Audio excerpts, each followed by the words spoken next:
Hola, soy Noelia Gataz, directora de operaciones de Terra Consultores, y hoy vamos a abordar otros aspectos jurídicos del comercio internacional, con lo cual les voy a contar en profundidad acerca de los Incoterms. Los Incoterms significa International Commercial Terms, o más conocido como Incoterms, y se crea en el año 1936 con el fin de evitar litigios entre las partes. Existieron diferentes enmiendas y se fueron agregando codificaciones hasta llegar a las del 2010, que son las que reemplazaron a las del 2000. Podemos definir un Incoterm como una codificación de reglas internacionales para la interpretación uniforme de las cláusulas de contrato de compraventa internacional de mercadería. ¿Para qué las vamos a utilizar? Hay tres cosas fundamentales, entre las cuales está para poder precisarlo en el contrato. Eso nos permite ponernos de acuerdo entre las dos partes, dejando registrado en el contrato incluso el lugar que vamos a asignar.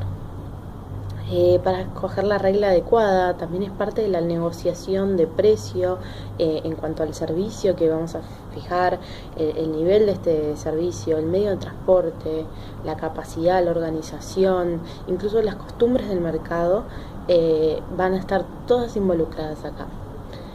Y señalar el lugar o puerto que vamos a utilizar. Los Incoterms están, vamos a definir cuáles son los 13 Incoterms que están en la actualidad.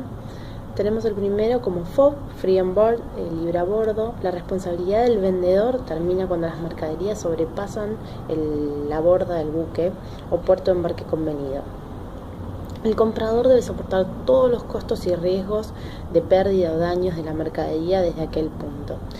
Y este término lo que exige al vendedor es despachar la mercadería para la exportación y puede ser utilizado solamente para transporte de mar o vías navegables interiores. FAS, Free Along Ship, el costado del buque, lo que significa es la responsabilidad del vendedor. Finalizada una vez la mercadería es colocada al costado del buque del puerto convenido. Continuamos con el costo y flete. Para el vendedor, los alcances son los mismos que en el FOB, con la única diferencia que la empresa debe encargarse de contratar la bodega de barco y pagar el flete de destino. El riesgo de pérdidas, daños y de mercaderías, así como también otro costo adicional debido a eventos ocurridos después de la entrega, se transmiten del vendedor al comprador. Y también exige al vendedor despachar las mercaderías para la exportación.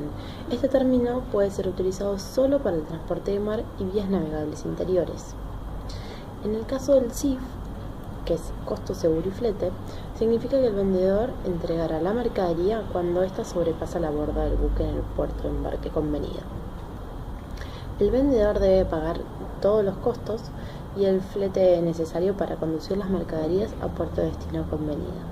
En las condiciones del CIF, el vendedor debe también contratar un seguro y pagar la prima correspondiente a fin de cumplir todos los riesgos que podían ocurrir por pérdidas o daños o sufrir incluso la mercadería durante el transporte. El comprador ha de observar que el vendedor está obligado de conseguir un seguro solo para con una cobertura mínima. Si quisiera extender esta cobertura, necesitan acordarlo expresamente con el vendedor y concertar este seguro adicional de una manera diferente. En el caso del CIP, que es el transporte y seguro pago hasta un punto, exige que el vendedor despache la mercadería para exportación cuando sea aplicable. Sin embargo, el vendedor no tiene ninguna obligación de despacharla para la importación y de pagar ningún tipo de derecho de importación o llevar un trámite, por ejemplo, de aduana o algo que tenga que ver con la importación. Diferente es el caso del CPT, que es transporte pagado hasta, y el vendedor entrega la mercadería al transportista designado, pero debe pagar los costos de transporte necesarios para llevar las mercaderías a destino y los compradores asumen todo el riesgo de lo que pueda ocurrir durante el transporte. Exigiendo también al vendedor que despache las mercaderías para la exportación. Este término puede emplearse con independencia según el transporte, incluyendo también el multimodal. Luego tenemos el DAF, entregados en frontera. Significa que el vendedor ha cumplido con su obligación de entregarlo cuando ha puesto la mercadería despachada en la aduana para la exportación en punto y lugar convenido en la frontera, antes de que la aduana fronteriza del país comprador. O sea, que esto quiere decir que de alguna manera nosotros debemos dejar la mercadería justo en la frontera. Este término puede emplearse también con independencia, sin ningún tipo de problema, y entregar en las fronteras terrestres. En el caso de DP, que son entregados derechos pagos, significa que el vendedor entrega las mercaderías al comprador despachadas para la importación, no cargadas en los medios de transporte utilizados en el lugar de destino acordado. El vendedor debe asumir todos los costos y riesgos ocasionados al llevar la mercadería hasta el lugar, incluyendo los trámites aduaneros, el pago de trámites, derechos de aduana e impuestos y otras importaciones en el país destino. En el caso del DDU, que son entregadas derechos no pagados, significa que el vendedor ha cumplido su obligación de entregar cuando ha puesto las mercaderías a disposición del comprador en el lugar convenido de importación, y el vendedor asume todos los gastos y riesgos relacionados a llevar la mercadería hasta ese lugar, excluir los derechos, impuestos y otros cargos oficiales exigibles a la importación, así como los gastos y riesgos llevan a cargo formalidades Free carrier aduaneras. Significa libre transportista, y esto quiere decir que el vendedor entrega la mercadería para exportación al transportista propuesto por el comprador en un lugar acordado. El lugar de entrega es elegido y influye en las obligaciones de carga y descarga de las partes. Si la entrega tiene lugar en los locales del vendedor, este es responsable de la carga.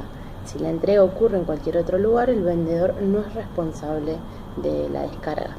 Este término puede emplearse en cualquier medio de transporte, incluyendo el transporte Entregas en multimodal. muelle. Significa que el vendedor entrega cuando se ponen las mercaderías a disposición del comprador sin despachar para la importación, en el muelle, desembarcadero, en el puerto de destino acordado. El vendedor debe asumir los costos y riesgos ocasionados al concurrir mercaderías al puerto de destino acordado y descargar las mercaderías en el muelle o desembarcadero.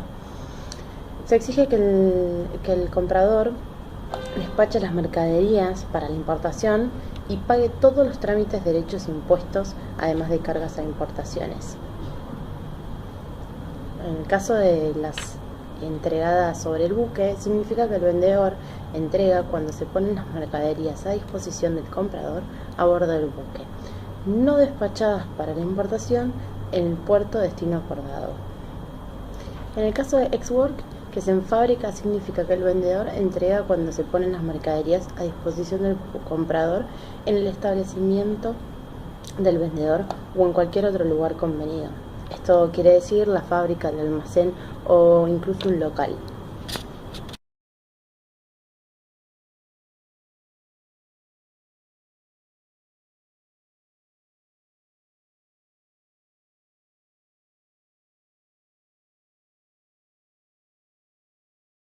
Por último, les voy a comentar acerca de los principios UNI-DETROIT sobre los contratos comerciales internacionales.